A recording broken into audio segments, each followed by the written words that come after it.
Tetapi sebenarnya kalau saya tadi katakan mengapa mereka menyalahkan, karena memang tidak paham tentang pesantren itu. Saya ketika itu walaupun saya namakan pesantren di dalam kampus, apalagi kampus itu merupakan perguruan tinggi negeri, kan peraturannya juga belum ada waktu itu.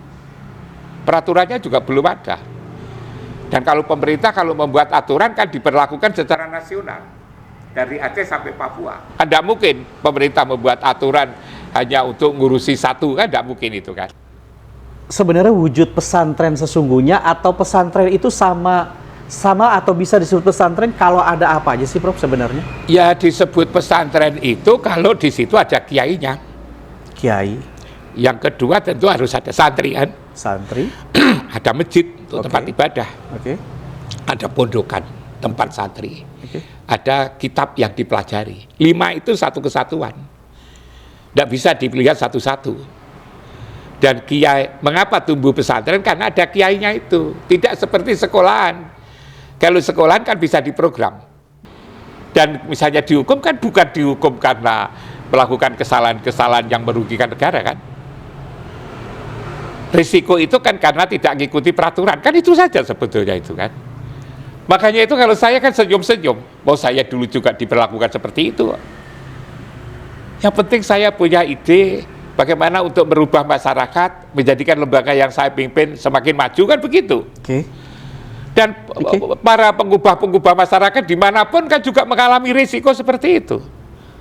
Mana ada berjuang tanpa pengorbanan? Seorang pejuang itu kan tidak ada jiwa rasa pesimis, rasa takut, kan tidak itu kan. Kalau masih punya rasa takut ya jangan jadi pejuang. Jangan jadi pemimpin. Jadi yang ngikuti pemimpin. Lah Pak Panji kan tidak orang yang kepingin hanya menjadi pengikut, tapi kan menjadi pemimpin. Pemimpin itu kan berisiko. Yang namanya pesantren itu, anggaran itu kan dari lembaganya sendiri ini. Dicari oleh kiainya, pemimpin pesantren. Otomatis gaya-gayanya kan juga pengelolaan kayak pengelolaan pesantren ya, kan? Gaya pesantren. Gaya pesantren, itulah yang saya maksud kacamata pesantren. Kalau melihat pesantren dengan gaya-gaya melihat kampus perguruan tinggi negeri atau sekolah negeri kan tidak kena ini. Gitu kan?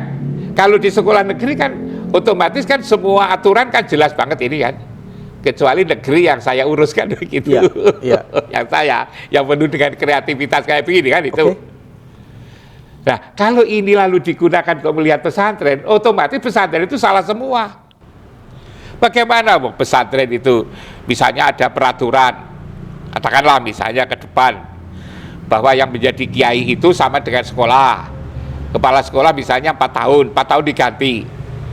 Nanti pesantren juga begitu, kiainya diganti. Bagaimana ganti kiai? Kiai itu pemilik pesantren itu, pendiri, itu kan. Walaupun ada aturan, bisa kalau buat aturan ya aturan yang cocok dengan ke pesantren itu.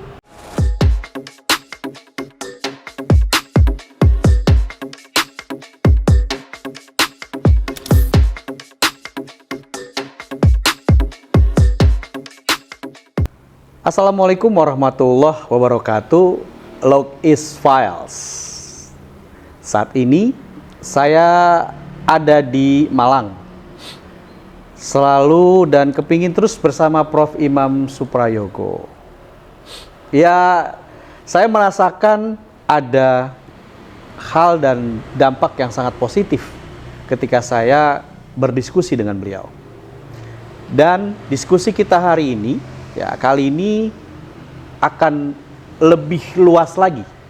Kita membahas tentang perjalanan, pengalaman, kondisi hari ini kepada Prof. Imam Suprayogo. Kita sapa. Assalamualaikum Prof. Waalaikumsalam. Sehat Prof? Alhamdulillah sehat. Puasa gini nggak merubah apapun ya Prof ya? Iya. Oke, Syaum di bulan Ramadan. Ada perbedaan nggak sih Prof? Kalau Prof tuh saum di Ramadan dan saum Senin Kamis merasakannya? Saya kira memang lebih karena dilakukan setiap hari ya. Maka terasa menjadi sebuah kebiasaan, apalagi kalau sudah minggu-minggu yang kedua, Oke. sepuluhan yang kedua kayak Oke. begini ini terasa enak karena sudah terbiasa. Sudah terbiasa ya. Betul. Prof, ini sudah kali kedua ya kita ketemu secara langsung ya. Kedua atau ketiga? Ketemu langsung kedua. Kedua. Ketiga itu karena yang terakhir telekonferensi. Telekonferensi ya. Iya, itu pembahasan yang ada pesan yang kita tinggalkan pada saat telekonferensi itu. Pesannya adalah nanti kalau kita ketemu kita bicara lebih luas lagi. Itu yang membuat saya tertrigger untuk kembali lagi ke sini. Alhamdulillah. Ke rumah Prof yang memang sejuk. Homey banget lah. Tapi itu keren tuh. Tadi pas saya datang kemarin saya nggak ngeliat, tapi sekarang ada saf berjarak satu lengan atau apa itu, Prof? Iya. Itu dulu kan begini, zamannya COVID itu loh. Oke. Itu kan kita dilarang, dianjurkan untuk tidak menggunakan masjid, apalagi berjamaah.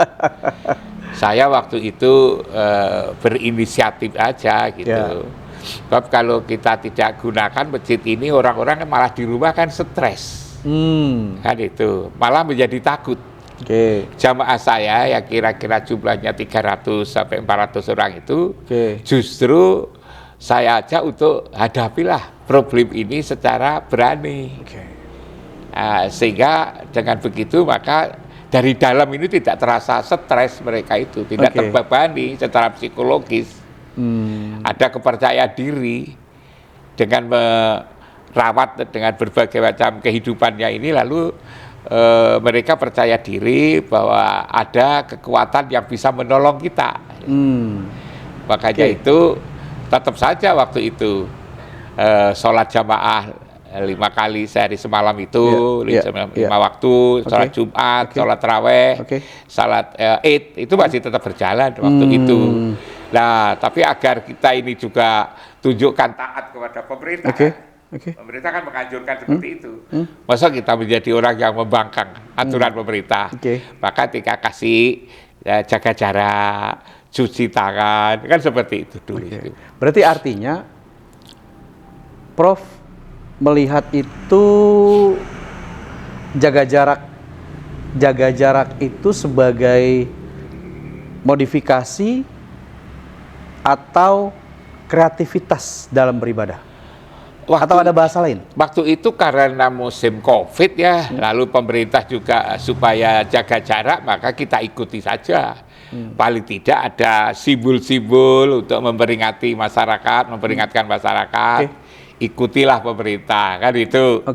Tapi selain itu juga mereka tidak diam diri di rumah, tetapi mereka juga tetap saja menjalankan sholat 5 waktu di masjid. Ya, yang itu terpikirkan oleh Prof berarti waktu itu mendahulukan ibadahnya atau tanpa membiarkan anjuran pemerintah? Ya, waktu itu gambaran saya kalau mereka itu, kalau masjid saya tutup, otomatis kan mengubah kebiasaan. Mereka kalau pergi ke masjid itu kan banyak hal yang diperoleh, ketemu sama orang, sama teman, lalu kemudian juga bisa berdoa bersama, kan itu.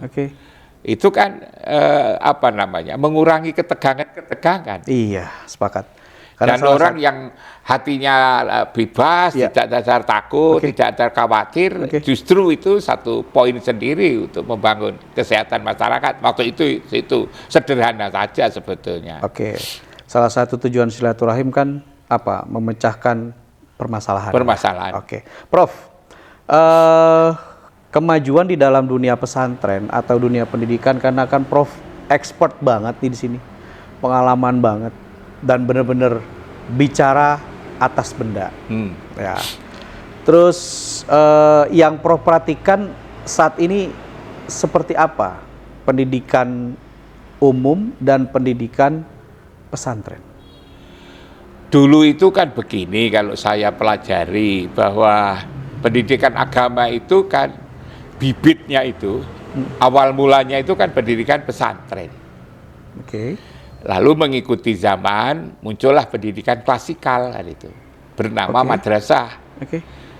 Lalu para tokoh, para ulama di Indonesia itu merasa kurang puas kalau para pemimpin itu hanya jebolan pesantren. Maka dibangunlah perguruan tinggi agama Islam. Mulai dari Adia, lalu ada IAIN. IAIN waktu itu hanya Jakarta dan Jogja. Oke. Tapi lalu tumbuh di kota-kota besar seperti Semarang, Surabaya, Makassar, Banjarmasin, sampai di Aceh kan begitu. Oke. Jumlahnya sampai 14. Oke. Di kota-kota kecil lalu buka cabang-cabang. Cabang Fakultas Tarbiyah, cabang Fakultas Syariah. Fakultas Syariah misalnya ada di di Usuluddin misalnya di Kediri kalau di Malang ini. Tarbiyah misalnya di Malang gitu kan. Oke. Kalau di Bojonegoro kan itu. Nah, cabang-cabang itu diubah oleh pemerintah, jangan cabang, nanti kurang mandiri, dijadikan sekolah tinggi kan begitu. Akhirnya lalu di Indonesia itu ada perguruan tinggi, ada pesantren. Nah, diharapkan yang perguruan tinggi itu sesungguhnya bisa menjadi pendidikan kelanjutan pesantren. Maka pendidikan tinggi itu diharapkan melahirkan ulama yang intelek yang ulama gitu kan. Tapi setelah saya pelajari ternyata tugas atau beban itu tidak bisa tercapai gitu kan. Perguruan tinggi itu dari sisi agamanya juga kurang, dari sisi intelektualitasnya juga kurang kan itu. Oke. Maka lalu saya pelajari. Menurut hemat saya, kalau itu hanya berbentuk institut, apalagi sekolah tinggi, itu tidak akan bisa melahirkan konsep ideal yang dirumuskan oleh para ulama, para kiai, tokoh Islam di Indonesia ini. Itu harus dirubah menjadi universitas, kan begitu. Oke. Sayalah waktu itu yang pertama kali untuk mengusulkan menjadi universitas. Lalu diikuti oleh Jakarta. Hanya waktu itu setelah ada 2 usulan dari Malang dan dari Jakarta, Pak Menteri Agama waktu itu mengambil kebijakan jangan 2, 1 saja kan itu. Nah kalau 1 maka pasti yang dipilih Jakarta, karena Jakarta itu lebih besar, Malang itu kan kecil banget itu. Ya. Tapi saya juga tidak mau putus asa. Saya waktu itu pergi ke Sudan, komunikasi dengan berbagai perguruan tinggi di Sudan sana, ada Universitas Khartoum, ada Durman, ada Al-Quranul Karim, Al Jazeera. Lalu waktu itu di situ ingin membuat sebuah universitas kerjasama antara Indonesia Sudan. Hanya waktu itu kampus-kampus rektor-rektor itu walaupun ide itu bagus dan setuju untuk diimplementasikan, ditindaklanjuti, tidak punya kewenangan. Katanya yang punya kewenangan adalah Menteri Pendidikan Tinggi Sudan.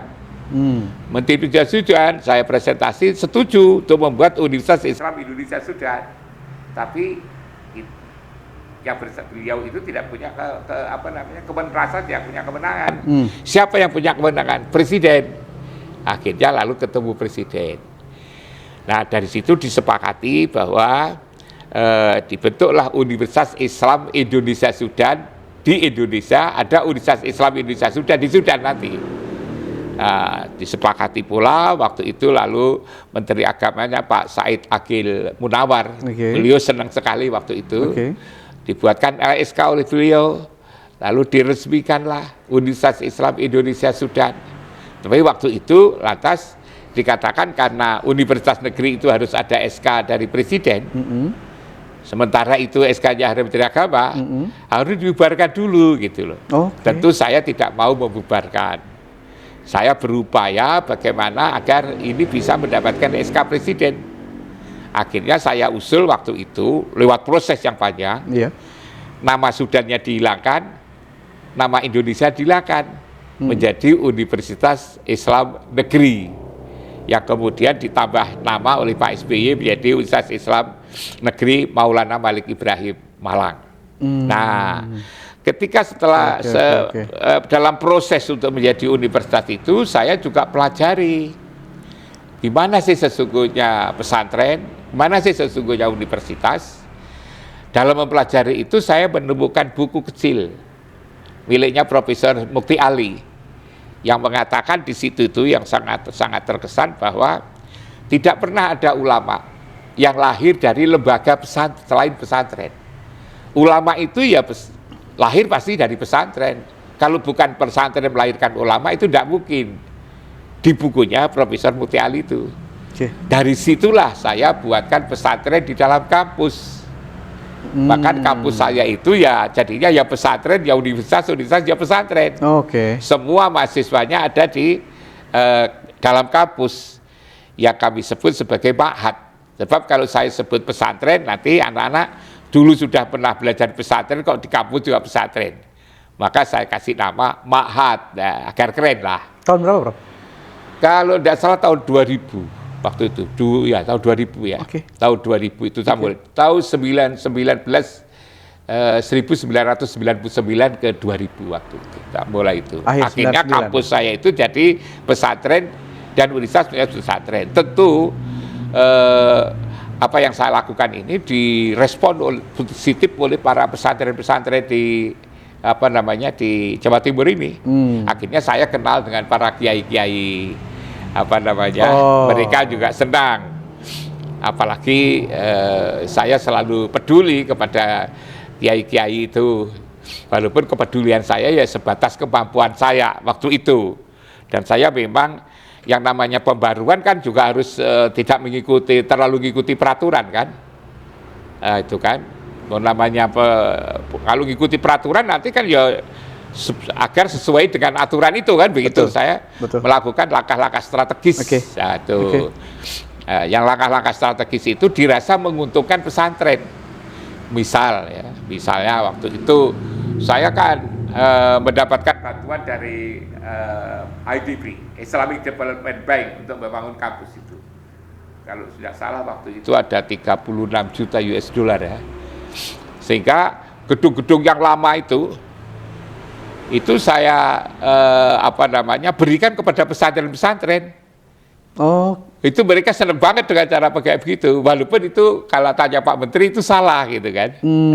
Saya semacam tuker gitu atau gimana? Jauh tak tuker, berikan aja. Gedung-gedung itu silakan diambil. Kan waktu itu gedungnya kan udah banyak. Dan semua kan saya bongkar semua. Kan di situ kan masih ada genteng-gentengnya, kayu-kayunya, kaca-kacanya, macam-macam itu. Pesantren yang ada di daerah Malang Raya ini ada sekitar 40 atau 50 tak kumpulkan, tak suruh bagi. Dipakai untuk pengembangan fasilitasnya. Begitu juga saya waktu itu punya kebijakan,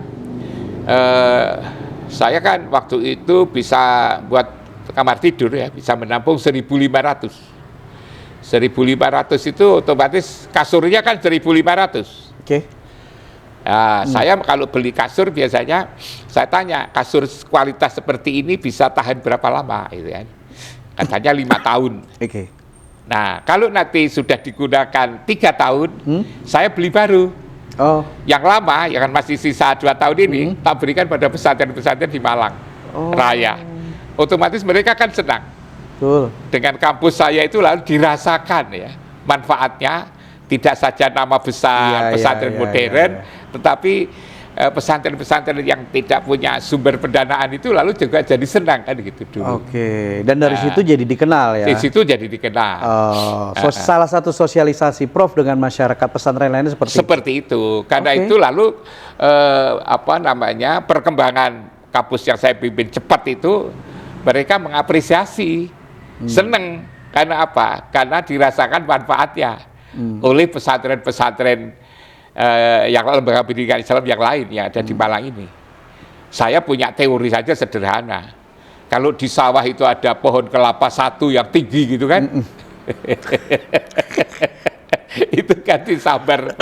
Iya betul. Tapi kalau banyak kan enggak kan itu kan. Iya. Karena petir itu pasti menyambar yang tinggi lebih tinggi. Oke. Dan itu sebuah kewajaran ya, itu alami.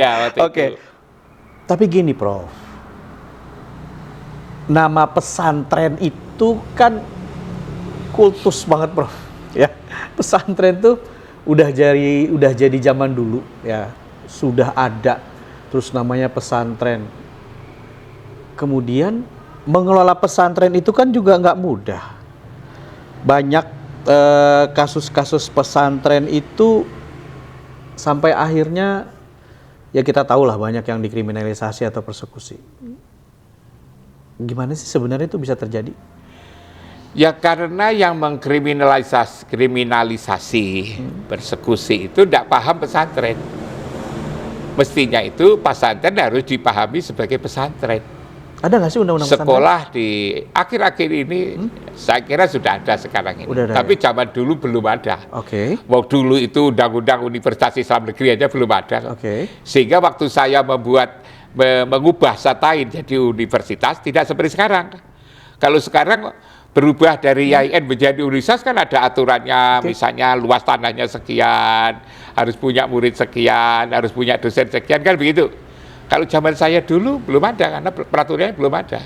Saya membuat waktu itu bukan atas dasar peraturan, tapi atas dasar program-program yang saya tunjukkan bahwa untuk mengadaptasi kemajuan seperti ini maka lembaga ini tidak cocok kalau tidak dibentuk menjadi universitas seperti itu. Tetapi sebenarnya kalau saya tadi katakan mengapa mereka menyalahkan karena memang tidak paham tentang pesantren itu. Saya ketika itu walaupun saya namakan pesantren di dalam kampus, apalagi kampus itu merupakan perguruan tinggi negeri, kan peraturannya juga belum ada waktu itu. Peraturannya juga belum ada. Dan kalau pemerintah kalau membuat aturan kan diberlakukan secara nasional. Dari Aceh sampai Papua. Tidak mungkin pemerintah membuat aturan hanya untuk ngurusi satu, kan tidak mungkin itu kan. Nah, karena itu maka ya di tengah-tengah yang peraturannya belum ada kayak begitu, saya tentu ya melakukan langkah-langkah yang diperlukan bagaimana agar konsep ini bisa berjalan dan meraih hasil sebagaimana yang saya harapkan waktu itu. Saat itu out of the box berarti ya? Iya, ya tentu. Bagaimana saya nunggu peraturan waktu itu masih ada pertama kali. Ma'had saja itu masih ada pertama kali. Lalu seperti misalnya pengajaran kemampuan berbahasa asing misalnya ya. Kemampuan berbahasa asing yang dikatakan lemah itu kan sejak Menteri Agamanya Profesor Mukti Ali. Lalu diganti oleh Pak Muramir Sadali, lalu diganti lagi Pak Sapa itu, lalu juga terus semua kan mengeluh. Nah, tetapi kan tidak ada solusi kecuali pada awal-awal harus ada kursus intensif bahasa Arab dan bahasa Inggris kan begitu. Dan itu tidak berlangsung lama. Maka saya mengambil keputusan untuk mengatasi agar mahasiswa itu bisa berbahasa Arab, maka saya ngambil keputusan setiap mahasiswa tahun pertama harus belajar bahasa Arab setiap hari 5 jam. Itu kan? Dari jam 2 siang sampai jam 8 malam. Mereka harus tinggal di Ma'had. Waktu itu kan belum ada peraturan tentang Ma'had. Akhir-akhir ini aja peraturannya lalu diadakan, karena lalu apa yang saya lakukan itu ditiru kampus-kampus yang lain. Termasuk juga pengajaran bahasa ini yang sampai hari ini mungkin juga belum ada yang niru. Ada resistensi nggak, Prof, saat itu? Ya banyak resistensi selalu ada itu, misalnya apalagi dari mahasiswa sendiri. Misalnya mahasiswa saya berbondong-bondong gitu kan, datang ke saya, kami ini kok ditugasi untuk belajar bahasa Arab 5 jam gitu kan. Lalu mereka nanyakan ini berapa SKS, ini berapa semester, itu misalnya saya bilang kamu salah paham, saya bilang gitu. Salah paham gimana? Kamu ngira saya itu ngerti SKS. Kamu ngerti saya itu ngerti semester. Aku tidak ngerti yang namanya SKS semester itu. Ngerti saya itu kamu tidak bisa bahasa Arab. Bahasa Arab itu penting kajian Islam. Karena itu ayolah belajar. Masa hidup sekali saja jadi orang lucu belajar agama tidak ngerti bahasa Arab. Saya bilang gitu kan. Nanti tentang SKS, tentang semester silakan kamu harus sendiri. Tapi kamu tak tutup untuk bisa ini. Jadi seperti itu. Saya buat reasoning yang bisa diterima. Bahkan juga ada misalnya dulu awal-awal saya mimpin itu kan di jurusan tarbiyah, pendidikan agama. Pendidikan agama itu kan waktu itu kan hanya ada 2 jurusan misalnya. Jurusan pendidikan agama, ada jurusan kependidikan agama. Waktu itu saya tanya kepada ketua jurusannya, ini kok beda itu gimana? Yang 71 jurusan pendidikan agama, yang satu jurusan kependidikan agama. Untung nggak 3 ya, Prof? Islam. Untung nggak 3 ya. Satu lagi tujuan Surabaya nggak ya? Lalu saya mau kan, ini ada jurusan wanita, ada jurusan kewanitaan kan itu kan. Siapa dulu yang karang? Lah bilang gitu kan. Ya karena katanya Profesor Tafsir dari Bandung. Ya besok kalau begitu pergi ke sana, nanya itu. Maksudnya itu apa? Nah loh. Nah itu. Akhirnya datanglah ke Bandung, Oke, pulang. Saya ribah tanya, lah ya. gimana katanya? Ya. Dia jawab begini, tapi masih belum jelas. Karena belum jelas, maka besok jurusan ini bubar, lah bilang. Besok jurusan, sudah ada SK-nya dari Pak Menteri, Pak. Udah apalah. Oh, enggak jelas kok. Aku enggak mau nunggu barangnya enggak jelas gitu waktu itu. Wow. Lalu diberita bubar. Mahasiswanya banyak, enggak apa-apa, biar pindah ke tempat lain. Jangan saya itu disuruh nunggu yang saya sendiri enggak ngerti, tak bilang gitu kan. Akhirnya bubar. Setelah bubar ya mahasiswanya juga protes. Tak beritahu, enggak ada orang jelas. Lalu pindah aja ke jurusan-jurusan yang jelas. Tak bilang gitu. Ini jurusan ada pendidikan Islam, ada kependidikan Islam. Beberapa minggu kemudian saya itu didatangi banyak mahasiswa. Saya tanya dari mana ini? Ada yang dari YAIN Surabaya, YAIN Semarang, YAIN Jogja, dari mana-mana itu memprotes saya. Kenapa saya membubarkan jurusan KI? Oke. Gitu? Ya. Nah, bilang yang saya bubarkan itu hanya di sini. Di tempatmu tidak saya bubarkan. Nah, bilang gitu. Lah kenapa dibubarkan? Karena tidak jelas. Saya bilang. Aku tidak mau memimpin kampus yang tidak jelas, bilang gitu. Akhirnya bubar. Nah, setelah bubar beberapa tahun kemudian saya pelajari renung-renungkan apa sebetulnya. Oh, ini cocoknya bukan jurusan kependidikan Islam, tapi jurusan manajemen pendidikan Islam, kan cocok itu. Akhirnya diam-diam saya buka itu lagi, tapi bukan S1, saya buka S3. Tapi tidak punya S1, tak buka lagi S3, kan begitu. Akhirnya ada jurusan program studi manajemen pendidikan Islam sampai S2, S3.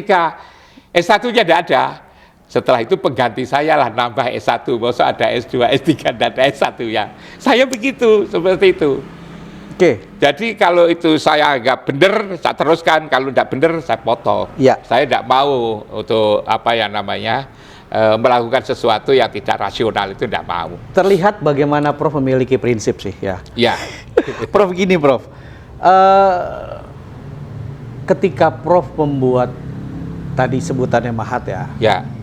Terus kan itu anti mainstream, ya kan. Berarti kan saat itu Prof harus berurusan dengan negara tuh. Iya benar. Otomatis dong. Kan Menteri Agama, representatif dari negara gitu ya, kan. Benar. Itu problemnya apa? Waktu itu saya tahu sebetulnya antara perguruan tinggi yang ada di bawah ini dan Kementerian Agama. Orang-orang Kementerian Agama itu sebetulnya tidak paham waktu itu. Waduh. Tentang pendidikan ini tidak paham. Karena itu saya tidak pernah minta petunjuk. Tapi selalu saya... Nggak dipanggil juga nggak? Prof nggak dipanggil nggak? Pernah dipanggil. Ketika itu saya mungkin Pak Menteri, Pak Dirjen waktu itu dapat informasi bahwa saya tidak menggunakan kurikulum Departemen Agama. Saya dipanggil Pak Dirjen ke Jakarta. Beliau bilang, apa betul ada isu bahwa di Malang tidak menggunakan kurikulum Departemen Agama? Tak bilang iya. Loh, kok bisa ya perguruan tinggi negeri tidak pakai kurikulum Departemen Agama? Itu kan. Ya bisa, saya nyatanya juga bisa, tak buat sendiri, tak bilang gitu kan. Lalu bagaimana ada ini? Karena kan memimpin perguruan tinggi negeri. Memimpin perguruan tinggi negeri kok tidak taat dengan apa yang digariskan oleh pemerintah. Loh, kan garisnya kan banyak. Waktu itu Pak Menteri ketika melantik saya kan memberi arahan supaya dicarikan terobosan-terobosan baru untuk meningkatkan kualitas. Nah, itulah yang saya pegangin. Terobosan itu adalah merubah kurikulum. Terobosan itu berupa saya merubah kurikulum agar maju seperti arahan Pak Menteri. Tadi kan terobosan itu, bilang gitu kan. Tapi lalu gimana perguruan tinggi swasta kalau negeri aja tidak ikut? Ya terserah. Lalu maunya Pak Menteri gimana? Katanya Pak Menteri yang penting itu pokoknya harus ikut. Kan bisa dipadukan antara keinginan Menteri, saya sebagai Menteri untuk meningkatkan kualitas dengan peraturan. Ya sekarang saya tanya Pak Menteri, di perguruan tinggi mana yang melaksanakan kurikulum yang kualitasnya persis yang diharapkan oleh Pak Menteri kan itu. Katanya belum ada. Menurut saya tidak akan ada, Pak. Tapi bilang gitu. Akhirnya lalu saya juga tidak ngikuti, Pak Menteri juga sudah mungkin biarkan aja. Pernah suatu saat katanya ngomong kalau rektornya kayak begini gimana ngurus saya. Tapi saya jalan terus. Oke. Setelah itu kira-kira jarak 2 tahun. Oke. Pak Menteri saya undang sama Pak Dirjen. Oke. Keliling kampus. Saya sudah ngomong sih pada mahasiswa saya. Pak Menteri ini dulu pendidikannya di Saudi Arabia, pernah jadi konjen, pernah jadi dubes. Ya. Kan itu kamu jangan pakai bahasa Indonesia, kamu pakai bahasa Arab. Gila gitu. Anak-anak kan, Pak Menteri kan keliling. Iya. Anak-anak assalamualaikum, kaifakal, macam-macam gitu kan Pak Menteri. Dia Pak Menteri kan tertarik. Ya. Pakai bahasa Arab kan itu. Oke. Pak Menteri juga tanya, kamu jurusan apa gitu kan? Kok bisa bahasa Arab? Jurusan syariah? Bukan Pak, saya jurusan psikologi gitu kan. Tanya lagi, kamu jurusan apa? Jurusan biologi. Gitu. Kok bisa bahasa Arab? Gitu. Ya karena saya diajari 5 jam setiap hari di sini gitu kan. Pak Menteri lalu tanya, lalu ngomong, kalau begini aku lebih suka jadi rektor daripada jadi Menteri Agama. Pak Menteri itu tanya, kok bisa kayak begini? Gimana dulu itu Pak Rektor? Tak bilang, karena tidak ngikuti kurikulum Menteri Agama. Oke. Karena Jadi, tidak mengikuti. Kalau ngikuti kan tidak pintar seperti itu. Gitu kan? Oke. Ya kalau diperkarakan mungkin saya juga salah gitu kan. Tapi bagaimana daripada saya nungguin orang-orang yang tidak maju kan lebih baik saya salah-salah tapi maju gitu loh pikiran saya. Toh niat saya bagus. Artinya sudah dipikirkan resiko-resikonya, Pak? Sudah saya pikirkan risikonya kan. Juga ketika perubahan status dari STAIN menjadi UIN itu jangan dikira gampang sekali. Tidak, itu sulitnya juga bukan main itu kan. Nah, itu kan untuk bisa menjadi UIN kan harus disetujui oleh Menteri Agama, oleh Mendiknas waktu itu, oleh Menpan, oleh Menteri Keuangan, oleh Seknek. Untuk bisa menyatukan pihak-pihak yang berbeda-beda kayak gini kan bukan perkara gampang waktu itu. Sehingga lalu lama. Kadang-kadang kan sudah mau sukses, kabinetnya berubah kan begitu. Bahwa itu prosesnya juga panjang. Ya. Pernah saya itu di demo oleh mahasiswa itu. Dikira saya itu lambat. Padahal sebetulnya yang menghambat itu bukan saya, yang menghambat itu yang di pusat sana. Karena itu daripada kamu semua rame-rame sekian banyak mendemo saya, ya lebih baik kamu ke Jakarta sana. Lalu bagaimana caranya? Itu pesen kereta api. Kereta api gerbongnya berapa? 5. Kalau cukup 5, 5. Kalau kurang dan cukup 5, 10, 10 nanti tak sewakan. Kamu masuk gerbong kereta api itu nanti. Datang ke Jakarta sana untuk unjuk rasa bahwa apa yang dikatakan rektormu itu benar gitu kan. Akhirnya ke Jakarta. Oke, Prof.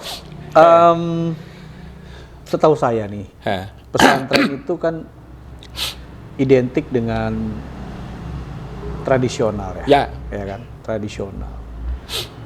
Ketika bicara NU dan Muhammadiyah itu kan, kalau saya ya melihatnya perbedaannya dari gaya dan cara ya, dan kondisi serta lain-lain. Nah, saat ini pesantren yang notabene pengelolaannya tadi cukup rumit, itu sebenarnya wujud pesantren sesungguhnya atau pesantren itu sama atau bisa disebut pesantren kalau ada apa aja sih, Prof, sebenarnya? Ya disebut pesantren itu kalau di situ ada kiainya. Kiai. Yang kedua tentu harus ada santri kan. Santri. Ada masjid untuk tempat ibadah. Ada pondokan tempat santri. Ada kitab yang dipelajari. 5 itu satu kesatuan. Tidak bisa dilihat satu-satu. Dan kiai, mengapa tumbuh pesantren? Karena ada kiainya itu. Tidak seperti sekolahan. Kalau sekolahan kan bisa diprogram. Kalau sekolahan itu yang penting itu ada tanah, gitu kan. Lalu ada biaya untuk membangun ruang-ruang kelas kan, itu kantor dan lain-lain. Itu. Lalu ada buku-buku yang dibeli kan itu. Kiainya, gurunya bisa diangkat, ditarikan dari tempat lain. Itu kan kalau sekolah, kalau universitas. Tapi kalau pondok itu mula-mula ada kiai. Kiai itu dikenal ngerti agama. orang soleh, bisa menjalankan sesuai dengan keyakinan agamanya itu. Didatangilah orang untuk belajar di situ, anaknya, tetangga mula-mula. Lalu dikenal kok pintar, kok bagus, ditiru. Karena itulah lalu perkembangan pesantren tidak seperti pengembangan sekolah. Dulu pesantren itu dianggap kumuh gitu kan, dianggap bangunannya itu tidak teratur. Ya memang tidak teratur, wong itu tumbuhnya itu disesuaikan dengan orang-orang yang datang ke situ. Jumlah masyarakat, anak-anak masyarakat yang datang ke situ, yang itu juga tidak bisa diprediksi. Tidak bisa seperti sekolah itu, misalnya tahun ini menerima 30, tahun depan 540, tidak ada. Kalau di pesantren kan tidak begitu. Menerima berapa? Ya menerima yang datang berapa, kan begitu. Ya seperti itu. Lalu ciri khas kiai itu kan ingin mengabdikan diri untuk mendidik masyarakat. Otomatis kan lalu tidak dikenal ya, kalau pesantren yang tradisional maksud saya. Mengenal misalnya menolak murid kan ya, menolak calon santri kan tidak ada. Mereka kan berapa saja datang, apalagi dia anggap mereka itu kepingin belajar agama, kecuali pesantren sekarang yang sudah ada sekolah-sekolah formalnya seperti sanawiyah atau aliyah yang lalu pakai klasikal, pakai peraturan-peraturan, ikuti pesantren yang membuka sekolah formal, itu beda lagi. Tapi kalau pesantren yang masih asli ya tidak pernah itu seperti itu. Oke. Berarti ketika tadi Prof bilang, saya coba kutip bahasa Prof, sekolah umum itu ada biayanya dalam pembangunan ya. Oke. Berarti kan disupport oleh pemerintah atau lembaga gitu katakannya. Terus pesantren mandiri. Kenapa mandiri? Karena bisa jadi dana dari kiai itu atau beberapa santri yang masuk ke pesantren itu ya. Betul ya? Nah, ketika hal itu sudah menjadi sebuah kebiasaan atau tercipta, peran pemerintah terhadap pesantren ini sebatas apa menurut Prof? Kalau akhir-akhir ini pemerintah sudah ya mengulurkan bantuannya akhir-akhir ini. BOS, misalnya BOS. Lalu misalnya untuk perbaikan kamar kebersihan itu namanya? Asrama misalnya itu, bisa seperti itu. Ya. Tapi juga tidak semua pesantren mau untuk menerima bantuan pemerintah. Ada loh pesantren-pesantren yang sampai sekarang itu mau dibantu oleh pemerintah. Seperti saya punya pesantren namanya Singa Putih di Pandaan. Ya itu kan. Saya setiap tanggal 1 ya, tanggal 2 itu disuruh memberikan pengarahan-pengarahan di tempat itu. Dulu mula-mula pesantren Singa Putih itu pesantren pesantren tradisional, pesantren salaf. Lalu kiainya datang ke saya, apa mungkin didirikan lembaga pendidikan umum seperti sanawiyah, aliyah? Mungkin dirikan saja, tak bilang gitu kan. Itu untuk membangun gedung-gedung fasilitas itu tidak ada sama sekali bantuan pemerintah. Kalau diberi dia tidak mau. Sampai hari ini kalau diberi dia juga tidak mau. Bahkan kalau ada pemerintah berkunjung, dia yang kasih uang. untuk uang transport paling tidak ya, ada ke situ. Dan itu hal biasa gitu kan. Pesantren seperti itu. Iya. Dan jumlahnya juga masih ada di mana-mana ada yang seperti itu. Betul. Nah, ketika BOS itu kan bantuan operasional sekolah ya. Terus pesantren dengan ruh mandirinya itu. Iya. Apakah lantas pemerintah bisa tanda petik mengintervensi? Kalau kepada sekolah-sekolah yang umum tadi kan otomatis sekarang sudah dengan memberi BOS. Tapi sekolah-sekolah yang pesantren-pesantren salaf itu, kalaupun toh pemerintah itu memberi, belum tentu mau. Ada saja, saya contohkan pesantren yang saya diminta untuk menjadi menjadi pembinanya itu, dia tidak mau dibantu. Dia minta berikan aja yang lain yang mau, tapi kami lebih suka yang mandiri seperti ini. Itu ada sampai sekarang masih ada. Iya. Berarti kan artinya pesantren itu adalah pendanaannya mandiri ya, Prof ya? Mandiri. Dari masyarakat. Dari masyarakat. Dari masyarakat. Dari masyarakat, dari usaha-usahanya kiai. Betul. Intinya kemandirian. Terjadi sesuatu yang dikatakan sebuah miss lah ya. Terus gimana sih cara menjawab kondisi itu? Ya kalau sebetulnya itu waktu awal-awal saya memimpin kampus itu juga dipersoalkan oleh pemerintah. Waktu itu kenapa kok saya misalnya bangun bisnis center di sana, saya bisa menambah bangunan gedung, ya kan? Okay. 2 masjid. Oke. Di kampus itu 2 masjid. Okay. Ada masjid Ulul Albab, yang satu masjid Tarbiyah. Ada masjid dinamai satu Tarbiyah, satu masjid Ulul Albab. Dua-duanya itu saya cari sendiri uangnya. Bahkan gedung-gedung yang bisa menampung 1.500 santri itu dulu saya juga cari sendiri, tidak dari pemerintah. Nah, itu waktu itu juga lalu dipersoalkan itu.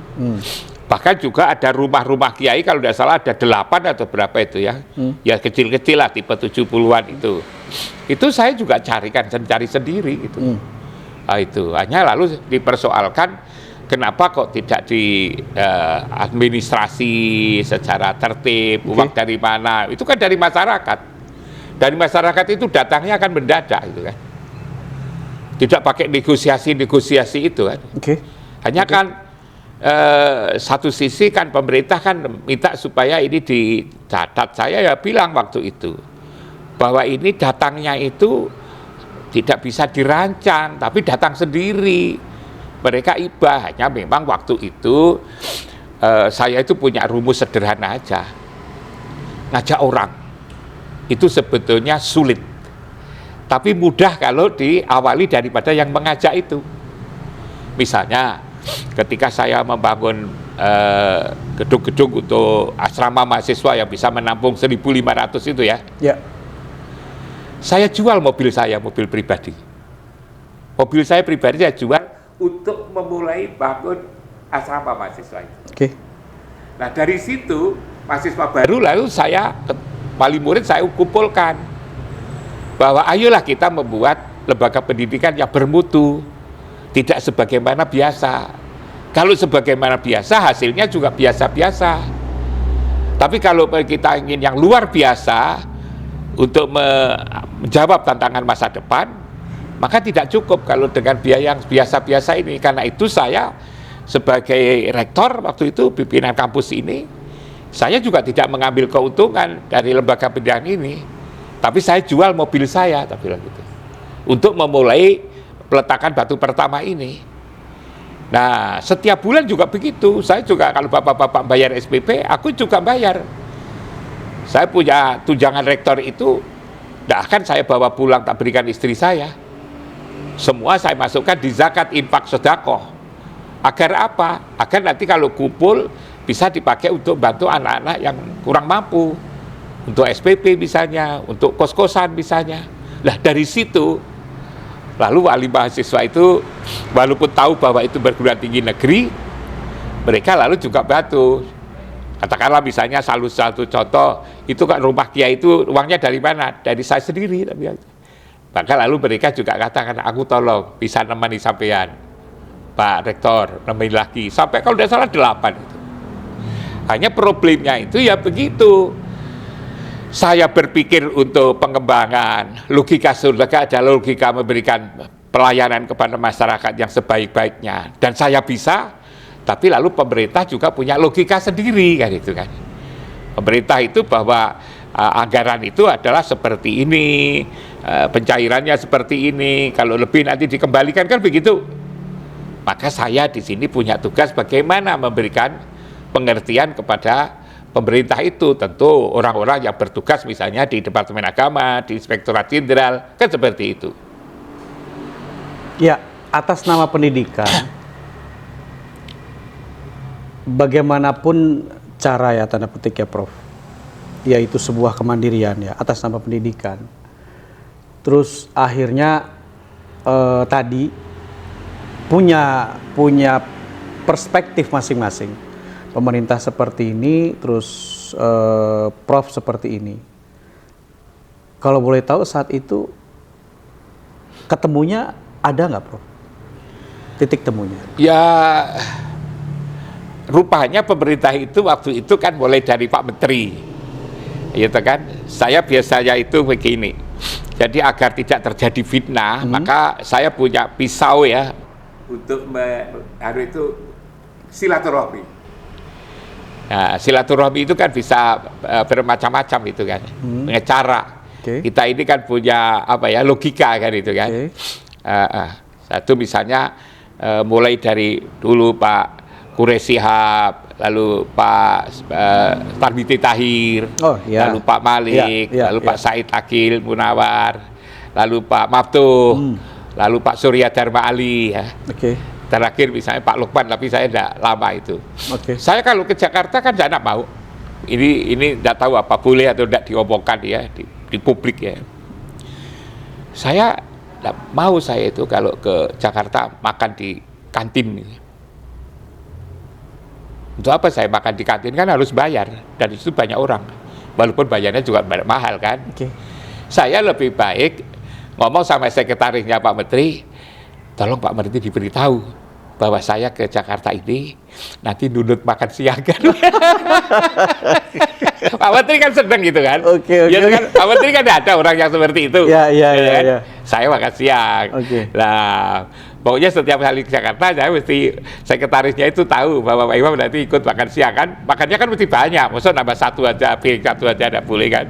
Nah di situ saya makan. Saya ngomong-ngomong kan itu berarti saya kan dekat dengan Pak Menteri jadinya. Dengan dekat itu lalu kan saya bisa ngomong-ngomong tentang isi hati saya. Namanya kan kalau saya bertemu dengan Pak Menteri kan biasanya kan dibatasi 5 menit saja ya, 10 menit kan begitu. Tapi kalau ketemu waktu makan siang itu kan bisa bermenit-menit kan. Oke. Lalu semua Pak Dirjen, Pak Sekjen itu kan lalu juga tahu bahwa orang ini dekat sama Menteri. Kalau usul-usul apa-apa jangan dicoret kan gitu. Saya kan menggunakan berbagai macam cara yang saya bisa lakukan itu, sehingga lalu kalau foto ada perbedaan-perbedaan itu lalu bisa hilang sendiri dengan kedekatan-kedekatan seperti itu. Saya juga tidak mengganggu kekuasaan beliau kan itu. Oke, Prof. Kemudian ketika ini sudah terjadi gitu kan, cerita-cerita tadi dan lain-lain ya, lebih baik tetap kepada prinsip Prof saat itu atau melihat halayak ramai? Kalau saya karena tanggung jawab saya itu, saya tidak mau kalau memimpin itu seperti penjaga gardu itu loh. Penjaga gardu, satpam itu loh. Satpam itu kan hanya untuk keamanan. Oh, dan buka portal, portal. Saya tidak mau jadi rektor yang seperti itu. Lebih baik tidak usah jadi kalau saya. Saya harus membawa apa yang saya pimpin itu mengalami kemajuan semaksimal mungkin. Walaupun beresiko. Walaupun beresiko kalau saya begitu. Dan itu risiko-risiko itu pernah saya alami kan itu. Makanya itu kalau sampean dekat dengan Indramayu, Panji Gumilang gitu. Makanya saya kan masa pernah saya lalu merasa iba, kasihan Panji Gumilang kan itu kan. Kan tidak pernah saya. Untuk apa dikasihanin? Begitu memang sudah risiko orang melakukan perubahan. Itu risiko orang melakukan perubahan. Lalu sampai misalnya dihukum apa itu. Saya kan juga tidak kasihan. Dihukum itu risiko tatkala melakukan perubahan. Dan misalnya dihukum kan bukan dihukum karena melakukan kesalahan-kesalahan yang merugikan negara kan. Risiko itu kan karena tidak mengikuti peraturan. Kan itu saja sebetulnya itu kan. Makanya itu kalau saya kan senyum-senyum, mau saya dulu juga diperlakukan seperti itu. Yang penting saya punya ide bagaimana untuk merubah masyarakat, menjadikan lembaga yang saya pimpin semakin maju kan begitu. Dan para pengubah-pengubah masyarakat dimanapun kan juga mengalami risiko seperti itu. Mana ada berjuang tanpa pengorbanan? Namanya berjuang itu ya pasti ada pengorbanan. berkorban dan berjuang, kan begitu. Kita menghadapi masyarakat yang suka jumlahnya banyak itu.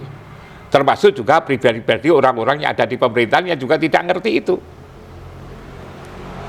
Karena itu kalau saya ya kita lakukan perubahan, kita sosialisasikan, ada risiko, ya risiko dialami. Toh dengan risiko seperti itu bisa mendidik juga. Jiwa pendidik itu yang penting kan mengedukasi masyarakat. Tatkala membuat perubahan, risikonya ini. Tatkala lalu harus diadili, bagaimana menjadi orang yang diadili secara bagus, kan ikhlas. Tatkala dihukum, kita bisa beri contoh, kan itu. Seorang pejuang itu kan tidak ada jiwa rasa pesimis, rasa takut, kan enggak itu kan. Kalau masih punya rasa takut, ya jangan jadi pejuang. Jangan jadi pemimpin. Jadi yang ngikuti pemimpin. Lah Pak Panji kan tidak orang yang kepingin hanya menjadi pengikut, tapi kan menjadi pemimpin. Pemimpin itu kan berisiko. Kalau saya, prinsip saya seperti itu. Oke. Pemimpin itu berisiko ya? Iya, berisiko. Artinya pro kontra itu memang sudah pasti ada. Memang Coba Nabi Muhammad itu kurang apa? Utusan Allah kan? Tapi lalu apa Rasulullah Muhammad SAW itu lalu tidak ada risiko? Kan juga sampai ke mana itu? Ke mana itu yang dilempari batu itu, ya kan? Lalu sampai hijrah ke Madinah, itu kan? Itu kan risikonya juga berat sekali kan? Seperti itu kan ada contoh. Tapi kalau Rasulullah ketika di Taif kan, ketika di Taif itu kan sampai malaikat saja itu kan tidak sampai hati gitu kan? Sampai gunung itu kan mau dirontokkan kepada masyarakat itu. Tapi Rasulullah kan mengatakan jangan. Mereka itu kan karena tidak ngerti kan itu kan. Kalau mereka itu masih tetap saja melawan saya, menghalang-halangi saya, siapa tahu nanti anaknya. Kalau anaknya tidak ikut saya, siapa tahu cucu-cucunya atau keturunan-keturunannya. Tapi kan juga benar. Kan seperti itu sebetulnya.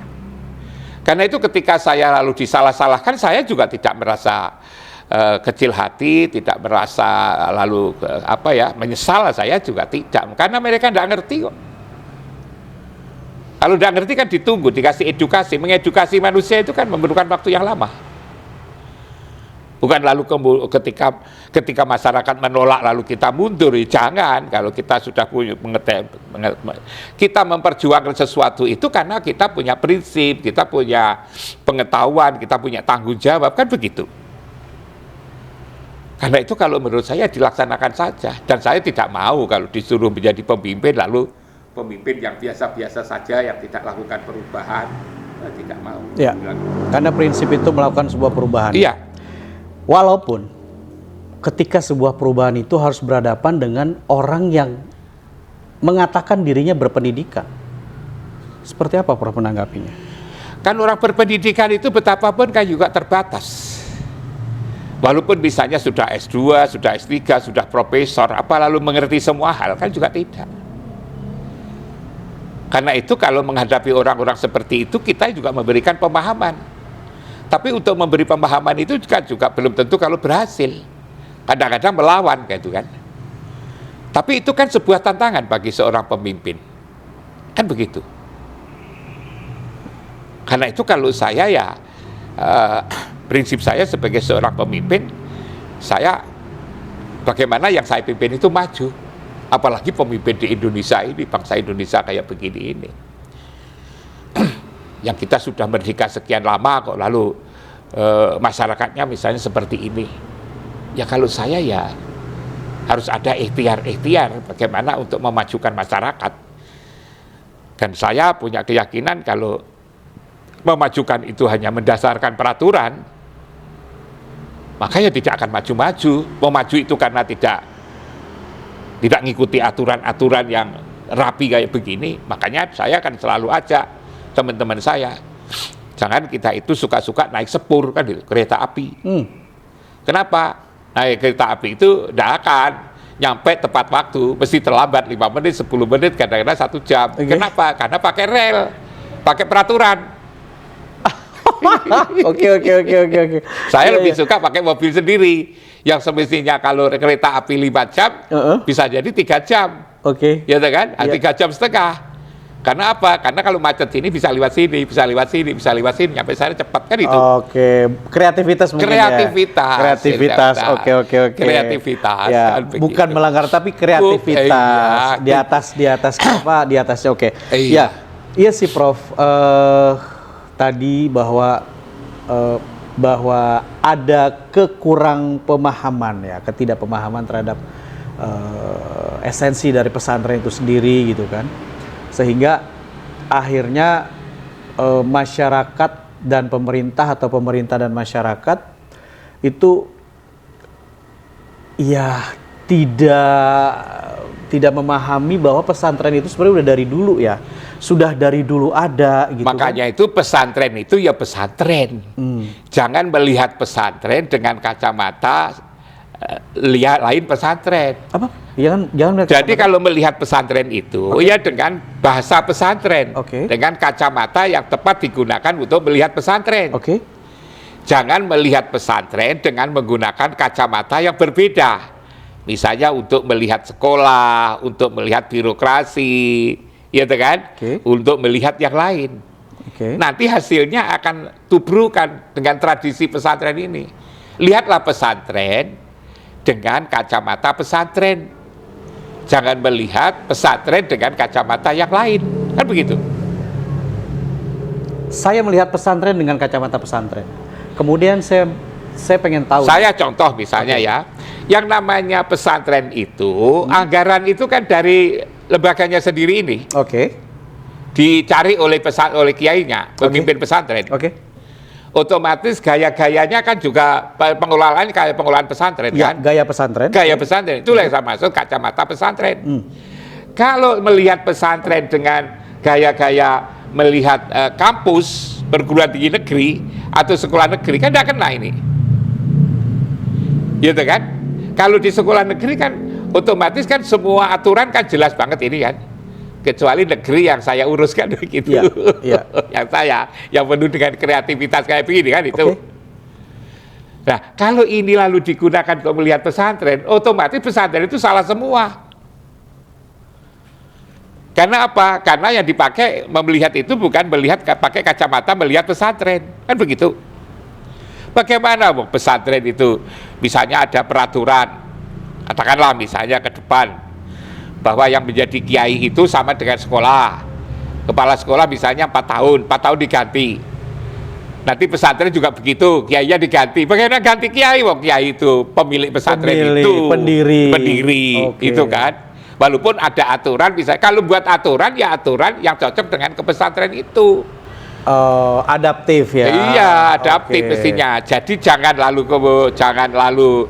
pesantren mengikuti aturan ini. Namanya aja sudah berbeda. Namanya aja pesantren. Kalau disuruh mengikuti lembaga pendidikan formal yang dibangun pemerintah kan lain. Berarti jangan pesantren ya. Iya, makanya bahasa saya adalah lihatlah pesantren dengan cara melihat pesantren.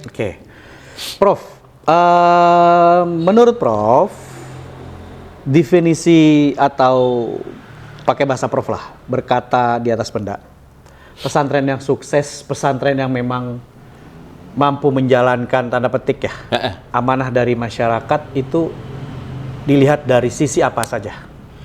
Ya dilihat dari sisi sebetulnya misi pesantren itu apa kan itu kan. Misi pesantren itu sebetulnya kan melayani masyarakat, putra-putri masyarakat yang ingin belajar agama, tidak saja mendapatkan pengetahuan, tetapi bagaimana itu menerapkannya. Kan begitu. Hanya karena pesantren itu diurus oleh kiai yang berbeda-beda begitu, maka hasilnya pun juga berbeda-beda. Ada pesantren yang arahnya itu untuk misalnya bagaimana hanya ngurus agama aja. Kitab-kitabnya kitab-kitab kuning, kan begitu. Sehari-hari dia mengkaji kitab itu dan menghafalkan itu. Tentang itu nanti jadi apa, tidak tahu kan begitu kan. Yang penting pokoknya hidup, bisa berperan, peran apa saja. Gitu. Tapi juga ada pesantren yang sebetulnya sudah mikir masyarakatnya. Kemandirian. Tidak kemandirian, bahwa pesantren ini hanya harus mewarnai masyarakatnya. Misalnya saya lihat di Gondang Legi itu dulu ada kiai yang menurut saya sangat dinamis, punya cara pandang terhadap masyarakat yang begitu luas, lalu juga wawasannya jauh ke depan. Yeah. Misalnya sekarang orangnya sudah almarhum, Kiai Qasim Bukhari namanya itu. Dia itu kenapa di pesantren itu kok dibuka SMP dan SMA? Ya kan? Jawabannya itu jelas sekali. Dia katakan bahwa saya membuka SMP, SMA seperti ini, saya tidak mau lulusan pesantren itu bersaing untuk menjadi pejabat-pejabat tinggi negara. Mesti kalah katanya. Misalnya kepingin jadi gubernur, misalnya menjadi anggota DPR pusat, misalnya gitu kan, menjadi menteri, menjadi tentara, menjadi apa kan, kalah dia saing. Maka saya ingin merebut kekuasaan di tingkat desa. Jadi lurah. Dia bilang sekuat apapun penguasa tingkat menengah ke atas itu, kalau yang mimpin desa itu adalah lulusan pesantren, maka tidak akan bisa itu menginterpretasi jauh ke dalam. Makanya saya punya program agar lulusan saya ini, pesantren ini, kalau lulus nanti kelak menjadi kepala desa. Nah, agar bisa punya kepala desa, maka harus punya ijazah SMP dan SMA. Agar bisa memimpin desa, maka di sini saya ajari koperasi, saya ajari pramuka, saya ajari kepemimpinan. Tapi juga tidak meninggalkan kajian-kajian ke pesantren kitab kuning. Kan menarik itu. Dia mengatakan bahwa kalau kepala desa itu dijabat oleh lulusan pesantren, yang tidak saja pesantren tradisional tapi juga lulusan SMA di pesantren itu, maka sebetulnya kepemimpinan desa itu menjadi komplit dari sisi spiritualnya, agamanya bagus, tapi juga tidak kalah aspek-aspek yang menyangkut tentang kehidupan bermasyarakat. Nah, ada pesantren yang kayak begini ada. Bahkan pesantren itu saya lihat lebih luar biasa. Dia bisa melihat bahwa untuk menggerakkan masyarakat, dia sudah ajari santri-santrinya. Itu manakala di masyarakat itu ada 3 kekuatan. Dia bilang ada 3 kekuatan yang dipersatukan. 3 kekuatan. Siapa 3 kekuatan itu? 3 kekuatan itu adalah ulama, umaro, agniya. Agniya itu orang kaya. Maka kiai itu membuat organisasi untuk menggerakkan masyarakat itu, membangun kekuatan untuk menggerakkan masyarakat dengan membuat ketiga kekuatan itu diikat dalam organisasi namanya muat. Saya kira tidak ada itu, mungkin ya ahli-ahli pedesaannya belum sampai ke sana. Muat itu adalah musyawarah ulama, umaro, agniya, desa. Itu dari ada organisasi ini, maka orang itu semua yang semestinya harus zakat. Nanti kalau tidak zakat, yang diingatkan kiainya, yang meminit itu adalah birokratnya. Lalu orang kayanya itu yang berzakat, kan begitu. Sehingga kalau kekuatan ini terhimpun, maka kehidupan itu menjadi luar biasa dan nyatanya bagus. Ada lubung ini menjelang puasa seperti ini misalnya, orang-orang miskin itu didatangkan ke kantor zakat ini, dikasih setiap orang beras 8 kilo. Jadi kalau punya keluarga itu 5 orang, maka 8 kali 5, 40 kilo. Itu cukup untuk 1 bulan. Karena 1 bulan sudah tidak mikir beras, maka kiainya merasa berhak untuk ngajak taraweh, gitu kan? Untuk ngajak macam-macam itu, kegiatan keagamaan itu kan, sayur macam-macam kan bisa diambil di lingkungan karena masyarakat pedesaan. Ada pesantren yang seperti ini. Seperti yang saya katakan misalnya di mana itu, Pandaan, yang pesantren Singa Putih itu. Santri-santrinya itu tidak hanya anak-anak yang belajar kaji yang salaf itu kan, lalu yang formalnya ada sanawiyah, ada aliyah, belajar di situ. Tapi juga ada orang yang nakal-nakal, yang preman-preman itu, dibina. Yang tato-tato itu dibina, dan itu jumlahnya juga cukup banyak itu. Nanti Bang Nasution bisa tak ajak ke situ gitu kan. Boleh, oke. Ya. Bagaimana kiai itu bisa menolong orang-orang yang menyimpang itu, daripada kamu selamanya, kamu mau enggak sebetulnya, bangga enggak kamu jadi kayak gitu? Ya tentu tidak, kiai gitu. Gimana kalau penghasilanmu sama tetapi pekerjaanmu tidak seperti itu gitu kan. Kalau kamu kan juga tidak bisa mengatakan bahwa pekerjaanmu apa, preman kan tidak mungkin. Tapi kan misalnya wirausaha, misalnya apa kan begitu kan? Ya. Nah, itu kan. Kalau kamu wirausaha kan bagus. Itu juga bisa banyak berhasil yang begitu-begitu itu. Setuju. Jadi kiai itu sebetulnya itu ada kiai yang macam-macam ya. Ada yang kiai yang mungkin yang bergerak di bidang politik, ada kiai yang advokatif, ada pesantren yang khusus untuk urus agama, yang macam-macam kayak gitu. Oke, Prof. Jelas banget loh sebenarnya ya, jelas banget apa yang Prof sampaikan itu gitu. Ketika berbicara pesantren itu nggak satu varian, satu manifestasi ya, satu varian, oke. Tapi bersinggungan dengan banyak kondisi. Seperti kemarin tak selani lagi, satu contoh lagi di Tegalberu, Malang Timur itu kan. Itu kan ada pesantren yang santri-santrinya itu anak yatim. Dan anaknya orang miskin yang tidak bayar. Saya menjadi tahu itu karena ada di jamaah sini ini ternyata itu dia jadi pengurus di sana. Nah, jamaah yang di sini ini tugasnya itu cari beras, Pak. Nah, selama 3 bulan seperti saya ini kepleset, lalu kakinya harus dioperasi. 3 bulan tidak bisa mencari beras. Akhirnya datang ke saya bahwa di sana ada pesantren santri 450, lalu sekian lama tidak ada, saya tugas cari beras, cari donatur, lalu karena sakit saya ini akhirnya berasnya kurang, yang biasanya makan 3 kali sekarang menjadi 2 kali gitu kan. Saya tidak betah begitu, lalu ayo kalau gitu saya diantar, betul diantarkan ke Tegalberu sana itu. Pesantren itu memang membina anak-anak yatim yang jumlahnya tidak kurang dari 450 orang. Dari mana itu? Ya tidak dari pemerintah itu, dari usaha sendiri begini. Malah waktu itu saya bilang, apa tidak ada ya usaha yang dilakukan oleh anak-anak santri begini yang kita menghasilkan uang. Uangnya untuk apa? Uangnya untuk nambah beli beras, saya bilang gitu. Oh iya Pak, dulu kepikiran. Apa itu usahanya? Usahanya pengolahan air. Nah sudah jadi pengolahan air, mandek. Kenapa mandek? Karena uangnya kurang. Kurang berapa? Katanya kurang 125 juta. Lalu saya bilang, ayo tak lihatnya dulu. Ternyata betul itu, mandek, makrak. Kurang 125. Saya bilang, dah diteruskan, siapa yang mengerjakan ini? Nanti uangnya jangan minta kepada pesantren, minta sama saya nyarikan, tak bilang gitu. Nah, akhirnya yang masang itu saya panggil ke sini. Saya bilang, sampean yang masang, ya. Sampean itu kok punya usaha ini? Ya Pak, dulu saya murid di Bapak di IAIN. Hanya saya tidak lulus, kemudian saya usaha ini. Oh gini, kalau gitu, tolong jangan cari untung di yatim piatu ini, ya, bilang itu.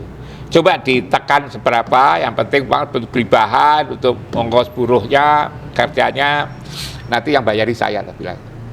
Katanya besok Senin itu sudah hampir selesai gitu kan. Katanya akan dites hasilnya itu. Ya seperti itu. Ya. Jadi ada pesantren yang kayak begini loh. Yang bervariasi, yang hanya sekedar, yang ini kan termasuk yang penting bisa hidup, bisa ngaji kayak gini. Ada yang pesantren yang seperti yang katakan tadi, untuk melahirkan pemimpin-pemimpin tingkat desa kan itu kan. Ada lagi yang pesantren-pesantren yang merawat orang-orang nakal agar menjadi sembuh kan begitu. Ya, berarti artinya Prof, ketika ruh pesantren itu bergerak, maka hasilnya boleh saya katakan beda ya dengan lembaga pendidikan umum ya. Nah, ketika lembaga pendidikan pesantren itu memiliki tujuan yang mulia, objektif yang sangat jelas, terus tiba-tiba ada pihak lain yang ingin mengetahui secara lebih dalam, bahkan lebih. Gimana ngejawabnya? Ya kalau yang ingin tahu itu punya kewenangan ya silakan aja. Oke. Itu kan. Tapi kalau orang-orang yang misalnya tidak punya kewenangan untuk melihat, untuk apa dilayani? Kan begitu. Tapi memang biasanya pesantren-pesantren itu menjadi apa namanya? Biasanya pesantren-pesantren itu adaptif dengan masyarakatnya. Oke. Tidak membuat jarak. Oke. Kalau ada jarak, maka dicarikan solusi Oke. bagaimana lalu masyarakat itu merasa memperoleh keuntungan dari keberadaan pesantren itu. Ya. Katakanlah misalnya seperti pesantren-pesantren besar itu lalu kan di daerah-daerah sekitarnya bisa membuka apa itu namanya toko-toko, Oke. warung-warung, UMKM-nya ya oke. seperti itu kan. Ya. Sehingga pesantren itu didukung oleh si masyarakatnya, karena masyarakatnya itu merasa mendapatkan keuntungan seperti misalnya kampus-kampus ya. Kampus-kampus misalnya di sini ada Brawijaya, ada UIN, ada Unisma, ada UMM kan itu. Ya. Maka mereka kan masyarakat itu kan mendapatkan keuntungan, sewa menyewa kamarnya. Ya. Lalu usaha-usaha mereka juga jadi laku kan itu kan. Cuci-cuci laundry-laundrynya kan juga jadi laku. Sehingga keberadaan ini menjadi miliknya masyarakat kan begitu. Oke. Dan itu skala ya, ya Prof ya, tergantung skalanya. Skalanya, kan? Ya. Ketika memang skalanya dia menengah, ya berarti artinya mungkin lebih kepada UMKM. Kalau memang dia skalanya mandirinya lebih kepada industri yang besar, maka akan mengajak masyarakat industri yang besar. Ya. Dan itu terjadi ya ketika pesantren Al Zaitun sudah melakukan. Saya beberapa kali memang diskusi dan podcast Syekh Panji Gumilang dia berbicara tentang bahkan kami mengetahui dari eksponen-eksponen di Mahat Al Zaitun tentang kerjasama berskala besar dengan para penduduk sekitar, kerjasama di pertanian. Nah, berarti kan pesantren itu sangat membawa manfaat kan ya, dampak positif ya. Setuju ya Prof ya? Betul. Sesuai dengan apa yang tadi Prof sampaikan, sebuah kemandirian, terus belum tentu juga pendidikan umum bisa berdampak positif seperti itu, betul ya? Masyarakat itu kan begini tuh sebetulnya. Kita ini sering kali ngajak maju kan begitu. Oke. Sebenarnya kemajuan itu diharapkan oleh banyak orang. Oke. Tapi juga banyak orang Ya. yang ketika maju itu dia juga dapat untung. Kalau ada institusi yang maju dia tidak dapat untung, apalagi rugi katakanlah misalnya, dia juga tidak setuju. Jadi sebetulnya bukan kemajuan titik, tapi kemajuan yang memberikan keuntungan bagi manusia-manusia yang ada di sekitarnya ini. Hanya ini kan betapa beratnya, kita kan harus menanggung memajukan ini, selain itu juga memajukan yang lain-lain seperti itu. Makanya memang kebersamaan itu lalu jadi penting gitu kan. Jangan sampai manusia itu, ini kan kita itu kan ngurus manusia problemnya itu. Manusia itu kan disebut dengan istilah insan tadi saya katakan. Ya. Disebut dengan al-basar. Ya. Disebut al-nas. Disebut Bani Adam. Ya. Yang semuanya itu, sebutan-sebutan itu sebetulnya berkonotasi negatif. Katakanlah misalnya saya katakan kalau disebut insan. Innal insana li rabbihi lakanut. Insan itu kepada Tuhannya aja ingkar. Ya. Innal insana layatgha. Ya. Belum melampaui batas. Khuliqa halua. Selalu mengeluh kan itu kan. Apa nama? Doluman jahula. Lafi kusrin. Doifa. Kafuro. Jidala. Suka berdebat kayak begini. Inilah manusia-manusia yang di mana-mana seperti itu kan, begitu kan. Yang tidak pernah bisa hilang. Sifat-sifat itu melekat karena bernama manusia itu. Maka kalau mengharapkan manusia tidak bersifat manusia susah. Maka caranya adalah bagaimana manusia ini dia tidak terlalu dia juga dibikin mendapatkan keuntungan dari keberadaan kita kan. Tentu kita tidak bisa memenuhi secara keseluruhan, tetapi kan yang namanya masyarakat itu kan ada lembaga-lembaga di sekitarnya itu yang dia mewakili masyarakatnya. Ya. Jadi memang untuk melakukan perubahan di tengah-tengah manusia gitu kan, itu susah. Dan kita juga telah diajari di dalam kitab suci Al-Quran itu memang manusia itu punya sifat-sifat seperti itu. Ya itulah lalu ketika kita melakukan perubahan-perubahan. Sudah sebaik apapun, yang namanya manusia itu kan kafuro itu kan, selalu ingkar kan gitu kan. Maka lalu bagaimana memanage agar manusia ini kalaupun mengganggu tidak secara fatal. Kalau menurut saya, pengalaman saya seperti itu. Ya, kembali ke pengalaman Prof. Pada saat Prof mendapatkan problem, ya, Prof saat itu mempertahankan wilayah privatnya Prof sebagai pengelola pesantren itu sejauh mana? Ada pihak yang ingin mengintervensi. Sejauh mana Prof melindungi tanda petik wilayah private-nya Prof? Kalau waktu itu saya kan mengelola pesantren di kampus, karena itu saya mesti menjelaskan ya tentang pesantren yang saya pimpin ini.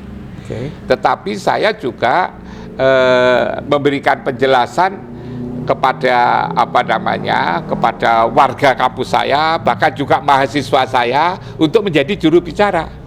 Jadi bukan saya sendiri. Bisa jadi yang memberikan penjelasan adalah staf-staf yang ada di kanan kiri saya ini. Sehingga lalu dengan begitu masyarakat itu walaupun tidak jelas 100%, dia mendapatkan informasi-informasi. Kalau yang ngomong itu saya, mungkin malah dianggap itu tidak benar kan gitu kan, untuk kepentingan saya. Tapi kalau yang ngomong itu banyak orang, samping-samping ini kan menjadi jelas gitu kan. Itu kan pager.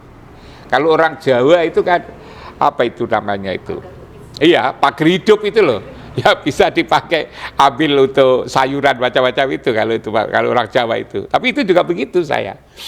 Tapi walaupun begitu tidak berarti bahwa itu sudah cukup, kadang-kadang juga berisiko. Contohnya misalnya saya dituduh misalnya nyeleweng di bidang ini, padahal saya sama sekali tidak. Tapi akhirnya lalu saya dibela. Kan pernah itu saya diajukan ke kejaksaan sana. Tapi karena mahasiswa itu ngerti sama saya, maka ketika saya memenuhi panggilan kejaksaan, mahasiswa saya, dosen-dosen saya semua ikut, ribuan. Bahkan ketika saya waktu itu mau diperiksa kembali, tidak sama mahasiswa saya, jamaah yang sering kali saya kasih pengajian ikut. Sampai kalau tidak salah lebih dari 60.000 coba. Kenapa? Karena saya membangun basis ini. Bahwa ini adalah dia merasa memiliki, kan begitu sebetulnya di situ. Ya, mereka ikut memiliki di situ. Ikut memiliki. Ya. Prof. Terakhir Prof. 20 Maret 2024 kemarin, Prof Panji Gumilang divonis 1 tahun atas penistaan agama dan lain-lain. Prof kan sempat mengikuti. Kita sudah podcast face to face begini 2 kali ya. Ada tanggapan apa Prof? Ketika seorang kiai, pendidik, punya pesantren terbesar se-Asia Tenggara, bahkan saya mengutip di salah satu artikel, apa jadinya ketika seorang pendidik pesantren memiliki pesantren besar, kiai divonis hukuman 1 tahun penjara? Apa yang akan terjadi menurut kacamata Prof sebagai seorang pendidik?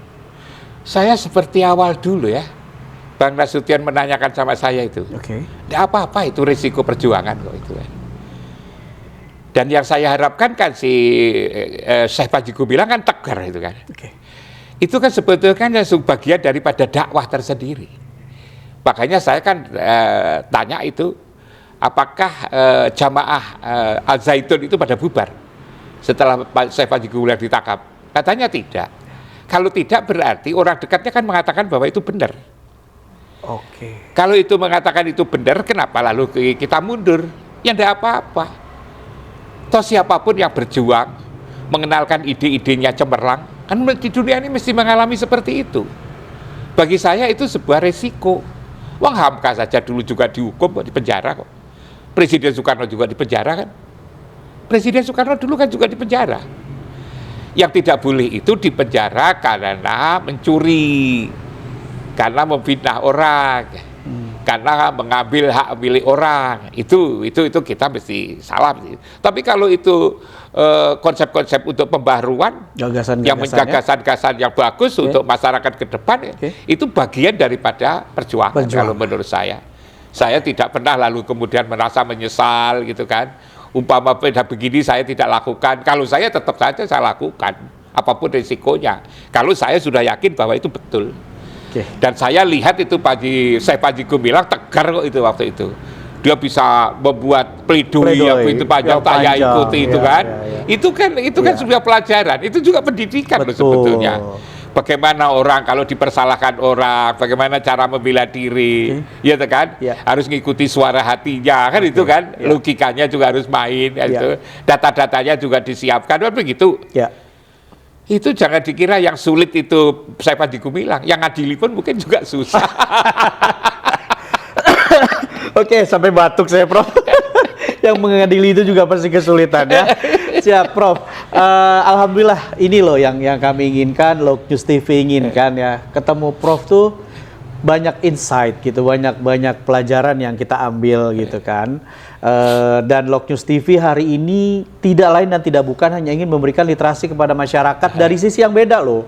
Gitu. Kita juga boleh dong memberikan informasi, memberikan literasi dari orang-orang yang memang juga punya atau sudah punya self esteem di atas gitu. Ya. Terima kasih Prof sekali lagi atas bincang-bincangnya. Alhamdulillah saya akan ke Malang lagi dan akan terus ke Malang. Mudah-mudahan Prof berkenan untuk bersahabat dengan Lok News TV. Selalu. Sekali lagi Prof, selamat menjalankan saum di bulan Ramadan. Ya, semoga saum di bulan Ramadan ini amal ibadah kita, kegiatan kita dan lain-lain diterima oleh Allah Subhanahu wa taala ya. Salam sama Syekh Panji kalau ketemu. Siap, baik. Salam disampaikan dan semoga segera selesai. Alhamdulillah. Dengan apa yang kita inginkan ya, Prof. Ya, kita yang penting kita itu jangan nyalahkan siapa-siapa gitu, bahwa ya memang kalau pemerintah yang melakukan tugasnya seperti itu kan, polisi, kejaksaan, lalu kehakiman kan melakukan tugas, tentu berdasarkan data-data itu.